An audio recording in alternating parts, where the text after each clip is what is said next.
dans un passage, Acte, je parle 2, verset 17. Oui. Acte 2, verset 17. Dieu dit quoi?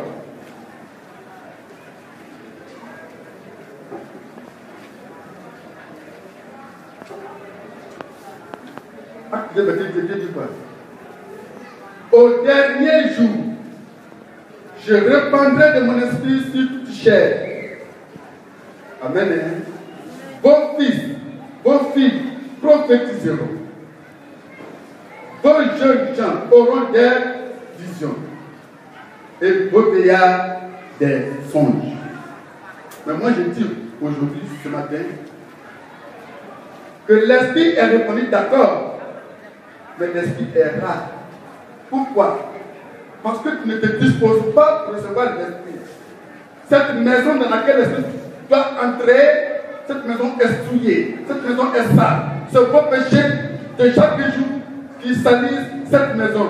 Comment l'être pur, l'être propre saint, l'être intérieur, l'extérieur peut aller habiter avec toi dans la saleté? Si aujourd'hui tu as des problèmes, révise toi-même ta vie. Est-ce que je suis agréable aux yeux de Dieu? Est-ce que Dieu peut me parler? Pourquoi Dieu ne peut pas te parler? Tu as été créé à son image. Tu as une mission à accomplir cette terre des hommes. Il t'a envoyé pour une mission. Pourquoi peut-il t'envoyer pour t'abandonner? Tu as vu quelqu'un, Dieu a envoyé quelqu'un en mission et l'abandonner. Dieu t'a envoyé sur cette terre. Et quand tu es arrivé, tu as vu les pacotilles, tu as découvert la face de Dieu. Alors que tu regardes. Ce matin, ressaisis-toi et viens à lui. Alléluia. Ressaisis-toi et reviens à lui. Balaie ta maison. Rends ta maison propre. Et tu vas voir que toutes les nuits, il y a quelqu'un qui va te parler. Toutes les nuits, qui va te prévenir des dangers qui arrivent. Parce que lui, il sait déjà ce qui doit arriver demain et après-demain. Même pas un an. Quand j'étais, c'est pas encore que j'étais un pied dans la République, un pied dehors. Quand je rêve la nuit, je vois des choses qui vont se passer dans 6 mois ou 1 an.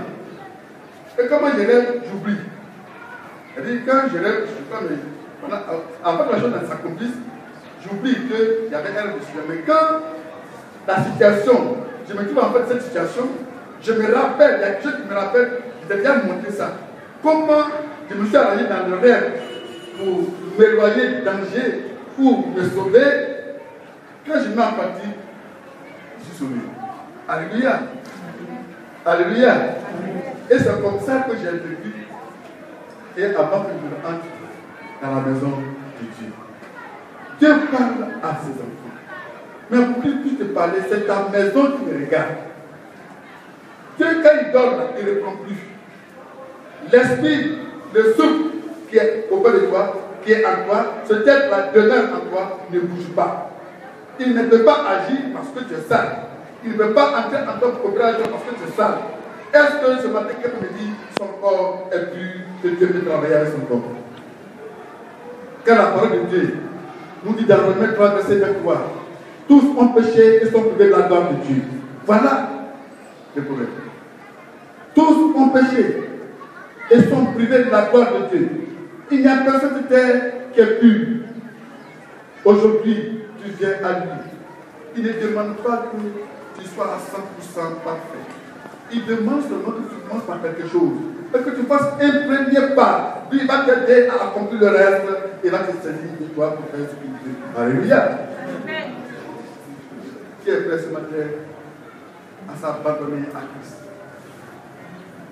Et qui ne voyait pas à côté, non, tel fait ceci, tel n'aime pas, tel fait ceci. Ça, ce sont des propos qui n'ont pas le chrétien.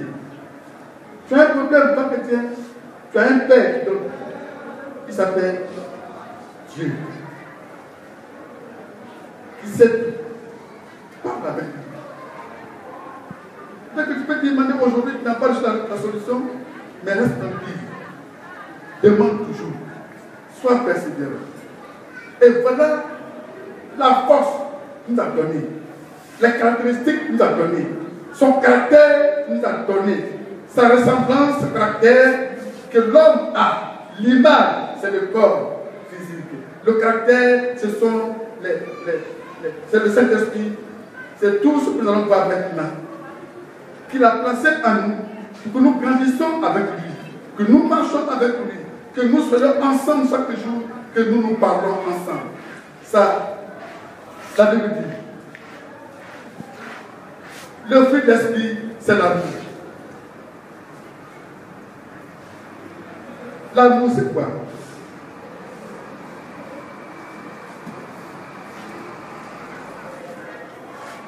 L'amour s'oppose à quoi? Comment? Oui, la haine.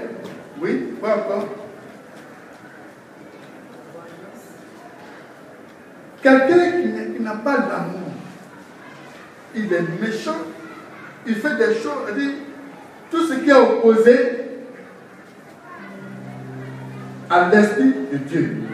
Et je voudrais, à l'opposé de l'être extérieur, qui est le corps, on trouve un mode de vie clairement défini, appelé le fruit de l'esprit. Le fruit de l'esprit, c'est le mode de vie que toi, que tu dois avoir, pour que Dieu puisse te parler chaque jour, à tout moment, à tout endroit. Si là où tu te dirige, le Dieu n'est pas bon, ce texte-là te dit, non mon fils, retourne, ce Dieu n'est pas ton Dieu, retourne, fais demi-tour. Si tu veux voyager, tu fais un accident, il va te dire, mon fils, retarde-toi d'1 heure avant de partir, ou ne voyage pas ce matin. Alléluia. Mais est-ce que tu es prêt à marcher avec cet esprit? Est-ce que tu es prêt à marcher avec ce mode de vie? La faim. Tu as faim. Tu veux manger. Tu n'as pas de nourriture. Est-ce que tu t'as pas donné les éléments pour que tu aies la nourriture? Tu t'as tout donné. Alléluia. Donc, il ne faut pas prendre l'hypothèse comme quoi que c'est parce que j'ai faim. Comme j'ai faim, je ne peux pas, je n'ai rien à faire, j'allais me constituer pour que j'ai quelque chose pour vous. Non, non, non. Dieu qui t'a créé, c'est que tu auras fait ce jour. Et il te demande aussi de lui faire appel et d'utiliser ce qui t'a donné toi, l'intelligence, les yeux, pour tout cet assemblage-là, va te permettre d'avoir ce que tu veux pour manger. Alléluia. L'homme oublie ça. Amen. Voilà. On trouve à l'opposé de l'être extérieur de ce corps un mode de vie clairement défini appelé le fruit de l'esprit. Celui-ci se manifeste dans la vie des enfants de Dieu.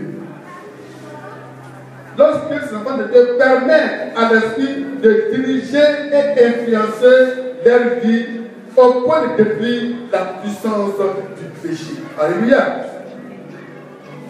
Alors, le fruit de l'esprit comprend les caractéristiques suivantes, telles que l'amour. Alléluia. L'amour t'amène à prendre soin des autres.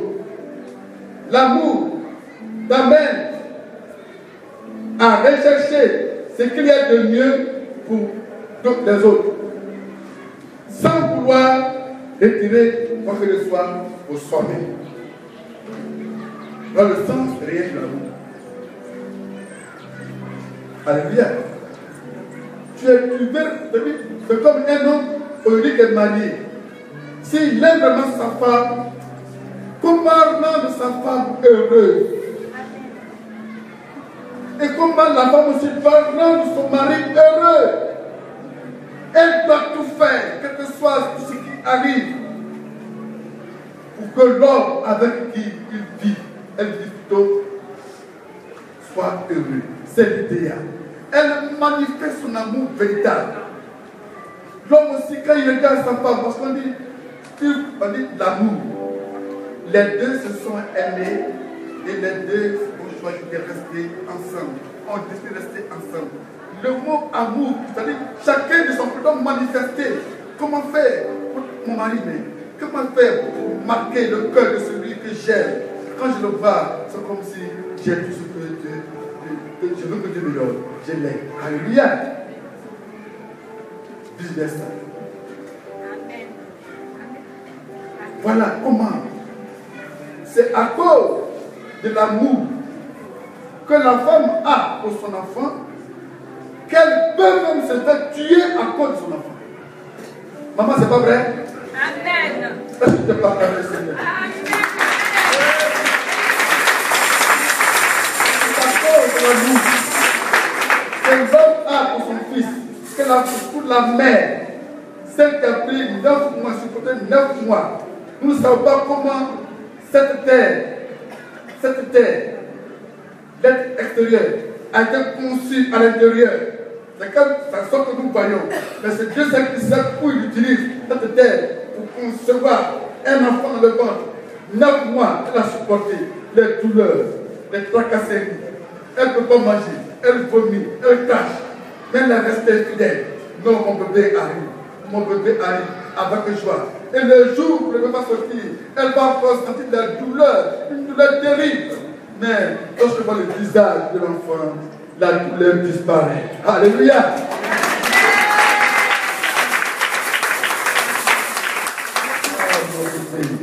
Mais ce n'est pas ce bébé-là que tu vas l'escaper. Mon frère, il faut faire attention. Le bébé est là, tellement la mère a porté, l'a porté pendant 9 mois. Et pour sortir, tellement la douleur, qu'elle ne veut même pas qu'on me fasse un peu de mal. Car toi, tu te disais que je dois tuer cet enfant. Elle dit, je préfère que moi tu me tues que de tuer cet enfant. Et la plupart des femmes donnent leur vie pour leurs enfants.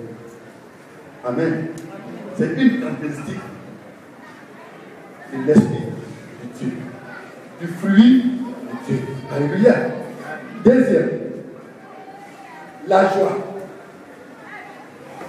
La joie, sentiment de contentement basé sur l'amour aussi, la grâce, la bénédiction et les promesses. La joie, sentiment de contentement basé sur l'amour, la grâce, la bénédiction et les promesses.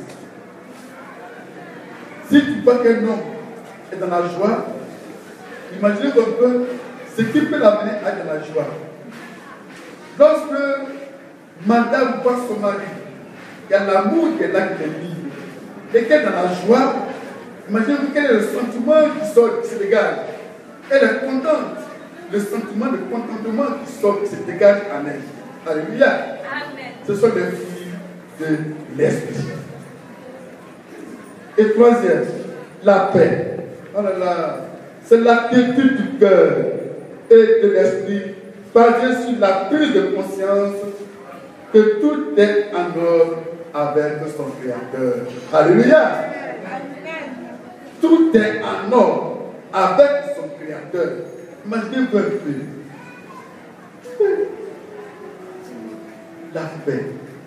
La paix du cœur. Quand quelqu'un dit, j'ai la paix du cœur. Depuis que le message est passé, vraiment j'ai reçu une paix dans mon cœur.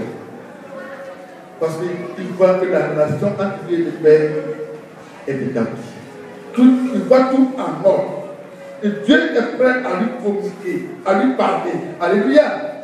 C'est ça le fruit d'esprit. C'est ce mode de vie que nous devons avoir. Nous devons partager. Nous devons marcher avec ce mode de vie. L'éthique chrétienne. Comment nous devons nous comporter, c'est en cela que se trouve l'éthique chrétienne. Amen.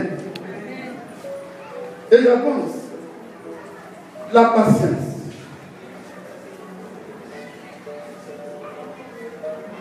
La patience. La persévérance à toute épreuve. la persévérance à toute épreuve. Il y a des gens ici qui ont reçu des messages. Moi, j'ai reçu un message de Dieu qui veut me marier. Et je ne vois pas l'homme venir. Alors, même quand il n'y a pas de garçon, quel garçon va me marier? Alors, tout de suite, on va chercher dehors. Alléluia. Si Dieu a parlé, Dieu sait que tout va te faire. Tu vas te marier. Ton mari arrive. Reste tranquille. Sois persévérant. Et attends le jour de ton mariage. Alléluia. Mais est-ce qu'il y a des femmes qui attendent? Dans la salle, il y a des femmes qui attendent, qui doivent leur faire une fois. Ils attendent leur mari comme ça. Alléluia. Et moi, je sais que cette année, l'église va se passer par vie de nos mamans. La bonté. La bonté. Ah, mon frère. Qui est bon? C'est Dieu seul qui est bon. Qui est bon ici? Qui dit que lui, il est bon? On dit toujours, Dieu est bon. Dieu est bon. La bonté, c'est quoi? Ce n'est pas pouvoir blesser l'autre, ni lui causer la douleur. Amen. La bénignité qui est dans le passage de la cité. Avoir du zèle pour la vérité et la justice et détester le mal. La bénignité. Avoir du zèle pour la vérité et la justice et détester le mal. La fidélité. Qu'est-ce que Dieu vous a dit dans ce passage? Verset 22. 45, verset 22. La fidélité. Une ferme loyauté vis-à-vis d'une personne à laquelle on est unis.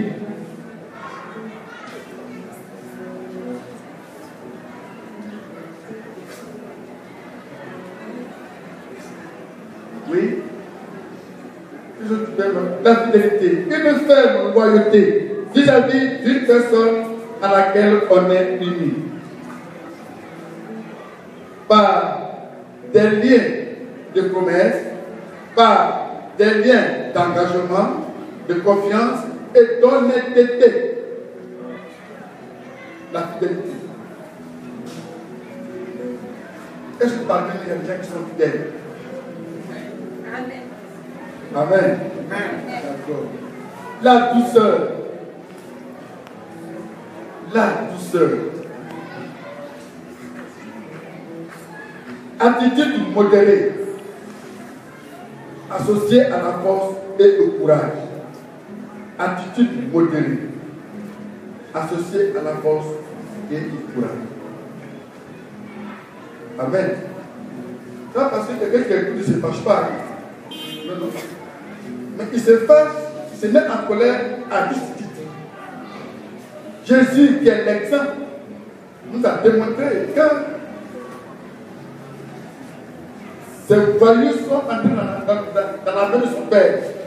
Il les a chassés, il les a chicotés. Ça, c'est une sainte colère. Alléluia. Une sainte vengeance. Ça, c'est normal. Ne faites pas de la main de mon père une caverne de voleur. Alléluia. Donc, ça parce qu'il est doux. Donc, même que tu vas quelque chose de mauvais, il va rester là. Et puis il va dire tout. Il sait réagir quand il faut réagir. Amen. Et maintenant la fin, la tempérance. Je suis bien de la tempérance. La tempérance, maîtriser ses passions et ses désirs, y compris la pureté. La tempérance. Maîtriser ses passions et ses désirs, y compris la pureté. Voilà expliquer le fruit de l'esprit. Mais si je venais demander dans la salle qui obéit à ces critères, à ces caractéristiques qui sont là, aucune personne. Mais chaque jour, c'est nous qui demandons quelque chose à Dieu. C'est par quel lien tu parles à ce Dieu. Comment tu parles à ce Dieu. Tu n'as aucun lien qui te rattache à Dieu. Comment tu peux parler à ce Dieu qui va t'écouter? Tout ce que tu dis reste ici. Ça ne dépasse même pas le plafond qui est là. Alléluia. Pour dire que ça va monter au ciel et trouver le Seigneur Jésus, notre avocat. Aujourd'hui, tous les chrétiens, vous et moi, on a quelqu'un, notre avocat spécial, Jésus. Même que merci de faire, peut-être peut dire aujourd'hui, je refuse de venir. Il dit non. Papa, donne-lui, il en a besoin. Et tu l'auras aussi. Alléluia. C'est ce qui amène à cette personne dit que tu veuilles pas, tu es béni et tu seras béni. Alléluia. Parce que tu appartiens à Christ. Voilà. Et au verset 23, la loi n'est pas contre ces choses. La loi n'est pas contre ces choses. Ceux qui sont à Jésus-Christ ont crucifié la chair avec ses passions et ses désirs. Si nous vivons par l'Esprit, marchons aussi selon l'Esprit. Amen. Si nous vivons par l'Esprit, marchons aussi par l'Esprit. Je crois bien pour ma part qu'il n'y a aucune restriction à ce mode de vie. Et que le chrétien que nous sommes pouvons et devons sans cesse pratiquer cette vertu. Que Dieu nous bénisse. Est-ce que tu passes avec ça?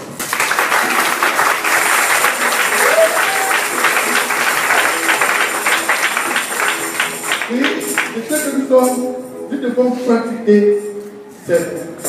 Car c'est par cette vertu que Dieu peut nous bénir. C'est pourquoi ce matin, tu vas maintenant réfléchir. Si tu n'obéis pas ces critères et qu'il y a un manque en toi, du vin d'esprit, mets-toi à genoux. Et Seigneur, parle à ton Dieu. Fais le Seigneur ce matin. Parle à ton Dieu ce matin. Dis-lui que Seigneur, c'est vrai. Il y a des éléments qui me manquent. Il y a des caractéristiques qui me manquent. Tu m'as tout donné pour être heureux. Il faut communiquer avec toi. Communiquer avec toi. Mais Père, il me manque certains éléments. Certaines caractéristiques. Alors, ce matin, il faut ma grâce. Oui. Et que je te donne ma parole. Toute cette puissance de ténèbres soit détruite en moi. Et que ma maison soit balayée par toi. Ma maison soit propice à toi. Ma maison soit à toi. Et que tu demeures dans cette maison afin que moi aussi je puisse parler avec toi. Ensemble, prions. Père, je bénis ton nom, merci ce matin pour ta parole. Seigneur, c'est vrai. Lorsque tu nous éclaires toutes ces choses, Seigneur, nous savons que nous-mêmes, nous sommes hors de ta ligne de conduite. Nous sommes hors du réseau spirituel. C'est pourquoi ce matin, je viens te demander pardon. Afin que, Seigneur, désormais, tout ce qui m'empêche de faire ta volonté et de vivre ce mode de vie, l'éthique chrétienne, Papa, soit ôté, soit détruit, et que Père, ta grâce, que sur la voie, demeure à moi. Viens aujourd'hui occuper cette maison que je suis.